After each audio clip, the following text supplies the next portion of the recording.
ನಾವು ಸಣ್ಣವರಿದ್ದಾಗ ಹಬ್ಬ ಬಂತು ಅಂತಂದರೆ ತಿಂಡಿ ಬೇಯಿಸೋದೇ ಒಂದು ಸಂಭ್ರಮ ಅನ್ನಿಸ್ತಿತ್ತು.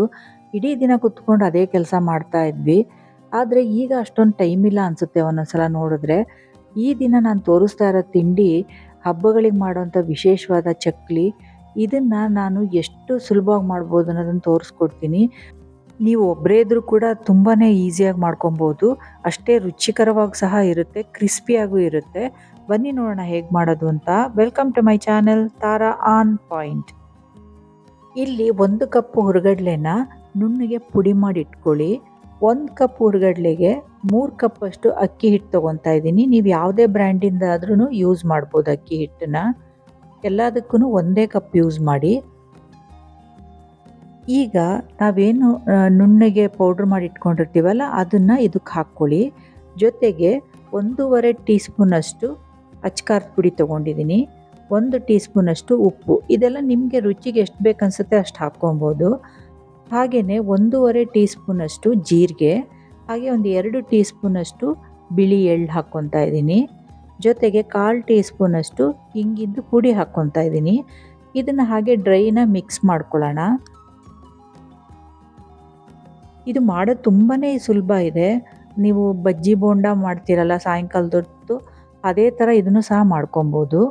ಈಗ ಇದಕ್ಕೆ ಒಂದು 3 ಟೀ ಸ್ಪೂನಷ್ಟು ತುಪ್ಪನ ಜಿನ್ಗಿಸ್ಬಿಟ್ಟು ಹಾಕ್ಕೊತಾ ಇದ್ದೀನಿ. ಅಂದರೆ ಬಿಸಿ ತುಪ್ಪನ ಹಾಕ್ಕೊತಾ ಇದ್ದೀನಿ. ಅಂದರೆ 1 ಕಪ್ಪು ಅಕ್ಕಿ ಹಿಟ್ಟಿಗೆ 1 ಸ್ಪೂನ್ ಹಾಗೆ ತುಪ್ಪನ ಅಳತೆನಲ್ಲಿ ಹಾಕ್ಕೊತಿದ್ದೀನಿ. ನೀವು ಬೇಕಿದ್ರೆ ಬೆಣ್ಣೆ ಅಥವಾ ಎಣ್ಣೆ ಯಾವ್ದಾರು ಹಾಕ್ಕೊಬೋದು. ಆದರೆ ನಾನು ಆ 3 ಹಾಕಿ ಟ್ರೈ ಮಾಡಿದ್ದೀನಿ. ನನಗನ್ಸಿದ್ದು ತುಪ್ಪ ಹಾಕಿ ಏನು ಮಾಡ್ತೀವಲ್ಲ ಅದು ತುಂಬ ರುಚಿಕರವಾಗಿ ಬರುತ್ತೆ ಅಂದ್ಕೊಂಡು. ನಿಮ್ಗೆ ಯಾವ್ದು ಕಂಫರ್ಟ್ ಅನಿಸುತ್ತೆ ಅದನ್ನು ಹಾಕಿ ನೀವು ಕಲಿಸ್ಕೊಬೋದು. ಈಗ ಇದನ್ನು ಚೆನ್ನಾಗಿ ಮಿಕ್ಸ್ ಮಾಡಬೇಕು. ಹೇಗೆ ಅಂತಂದರೆ ಎಲ್ಲೂ ಗಂಟುಗಳಿರ್ದ ಹಾಗೆ ತುಂಬಾ ಚೆನ್ನಾಗಿ ಮಿಕ್ಸ್ ಮಾಡ್ಕೊಳ್ಳಿ. ಅಂದರೆ ಎಲ್ಲ ಕಡೆಗೂ ಆ ತುಪ್ಪ ಹರಡ್ಕೋಬೇಕು, ಹಾಗೆ ಮಿಕ್ಸ್ ಮಾಡಬೇಕು. ಎಲ್ಲ ಮಿಕ್ಸ್ ಮಾಡಾದಮೇಲೆ ಒಂದು ಸಲ ಈ ರೀತಿ ಗಟ್ಟಿ ಮುಷ್ಟಿನಲ್ಲಿ ಬಿಗಿ ಹಿಡ್ದು ನೋಡಿ. ಅದು ಈ ರೀತಿ ಉಂಡೆ ಥರ ಆಗ್ತಿದೆ ಅಂದರೆ ಕರೆಕ್ಟಾಗಿದೆ ಅಂತ. ಇಲ್ಲಾಂದರೆ ಇನ್ನೊಂದು ಸ್ವಲ್ಪ ತುಪ್ಪನ ಜಿನ್ಗಿಸ್ಬಿಟ್ಟು ಹಾಕ್ಕೊಬೋದು ನೀವು.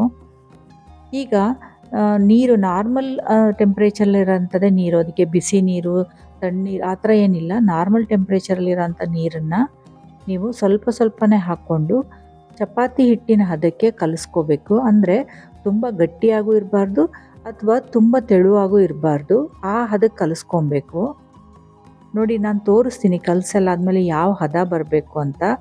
ಮೊದಲಿಗೆ ತುಂಬ ನೀರು ಹಾಕ್ಕೊಂಡು ಕಲಿಸ್ಕೊಳ್ಳೋದಕ್ಕೆ ಹೋಗಬೇಡಿ. ಸ್ವಲ್ಪ ಸ್ವಲ್ಪನೇ ಹಾಕ್ಕೊಂಡು ಕಲಿಸ್ಕೊತಾ ಹೋಗಿ. ಈ ಕಲಸೆಲ್ಲ ಆದಮೇಲೆ ನಮ್ಗೆ ಎಷ್ಟು ಪೋರ್ಷನ್ ಬೇಕಲ್ಲ ಅಷ್ಟು ಪೋರ್ಷನ್ನ ಸ್ವಲ್ಪ ಚೆನ್ನಾಗಿ ನಾದ್ಕೊಳ್ಳಿ. ಅದು ಸಾಫ್ಟಾಗಿ ಬರಬೇಕು ಆ ಥರ. ನಾನು ತೋರಿಸ್ತೀನಿ ನೋಡಿ, ಇಲ್ಲಿ ಈ ಹದಕ್ಕೆ ಬರಬೇಕು. ನೋಡಿ ಇಲ್ಲಿ ಪ್ರೆಸ್ ಮಾಡಿದ್ರೆ ಎಷ್ಟು ಸ್ಮೂತಾಗಿರಬೇಕು. ಗಟ್ಟಿ ಇತ್ತಂದರೆ ನಿಮ್ಮ ಚಕ್ಲಿ ಒತ್ತಲಿಕ್ಕಾಗಲ್ಲ, ಆಮೇಲೆ ಕಟ್ಟಾಗುತ್ತೆ ಕೂಡ. ಚಕ್ಲಿ ಏನಾದ್ರು ಮಧ್ಯೆ ಮಧ್ಯೆ ಕಟ್ಟಾಗ್ತಾ ಇದೆ ತುಂಬ ಅನಿಸಿದ್ರೆ ಅದಕ್ಕೆ ಏನು ಮಾಡ್ಬೋದು ಅಂತಲೂ ಮುಂದೆ ಹೇಳ್ತೀನಿ ನಾನು. ನೋಡಿ ಇಲ್ಲಿ ಚಕ್ಲಿ ಹೊರಳಿಗೆ ಸ್ವಲ್ಪ ಎಣ್ಣೆ ಹಚ್ಕೊಳ್ಳಿ. ಒಂದು ಸಲ ಹಚ್ಚಿದ್ರೆ ಸಾಕು, ಪದೇ ಪದೇ ಹಚ್ಚಬೇಕಂತ ಏನಿಲ್ಲ. ಇದಕ್ಕೆ ನಾವು ಏನು ಚೆನ್ನಾಗಿ ನಾದ್ಕೊಂಡಿರ್ತೀವಲ್ಲ ಆ ಹಿಟ್ಟನ್ನು ತುಂಬ್ಕೊಳ್ಳಿ.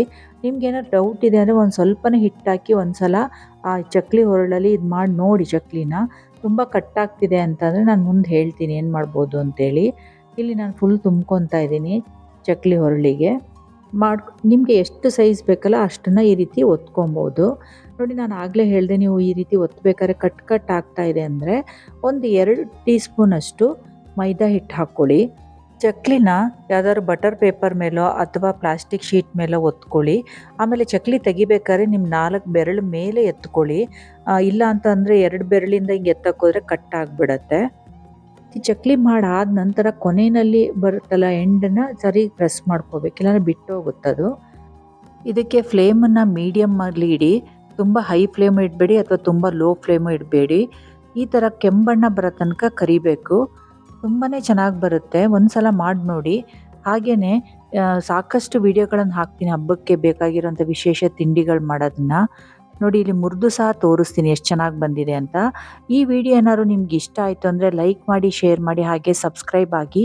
ನೋಟಿಫಿಕೇಷನ್ ಬೆಲ್ಲನ್ನು ನೀವು ಆನ್ ಇಟ್ಕೊಂಡ್ರೆ ಪ್ರತಿ ಸಲ ನಾನು ವಿಡಿಯೋ ಅಪ್ಲೋಡ್ ಮಾಡಿದಾಗ ನಿಮಗೆ ನೋಟಿಫಿಕೇಷನ್ ಬರುತ್ತೆ. Thank you for watching.